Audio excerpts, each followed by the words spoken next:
मित्रांनो, आज आपण रायगडावरील अशा एका अद्भुत शिवकालीन वास्तूला भेट देणार आहोत जे त्या काळातील प्रगत ॲडव्हान्स इंजिनिअरिंगचा जिवंत पुरावा आहे, म्हणजेच रायगडावरील शिवकालीन पर्जन्यमापक। नमस्कार मित्रांनो, मी सुदर्शन सावी एक्सप्लोर विथ सुदर्शन या यूट्यूब चॅनलवर परत एकदा आपल्या सर्वांचं मनपूर्वक स्वागत करतो।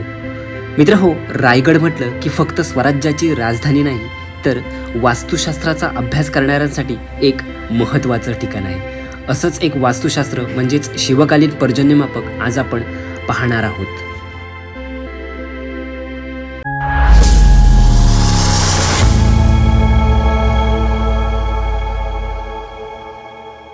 नमस्कार मित्रांनो, आत्ता आपण आहोत रायगडावर।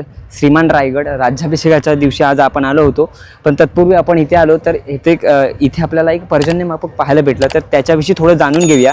आता जर इथे बघितलं ना तर हे पर्जन्यमापक आपल्याला आजही पाहायला भेटतंय आणि याच्यामध्ये आज आपल्याला पाणी नाही पाहायला भेटतंय, इथे थोडी माती साचवे, तर ह्याचा स्लोप असा आहे। तर आप्पा परब यांच्या मते हे जे पर्जन्यमापक आहे, ज्यावेळी आप्पा परब यांनी त्यांच्या साधनामध्ये असं लिहिलंय की हे एखादं जलमंदिर असावं असं त्यांनी सांगितलंय, परंतु त्यानंतर गोपाळ चांदूरकर यांच्यासारखे आर्किटेक्चर तज्ज्ञ ज्यावेळी ह्याचा अभ्यास केला त्यावेळी त्यांच्या मते हे पर्जन्यमापक असावं असं त्यांनी सांगितलं आहे।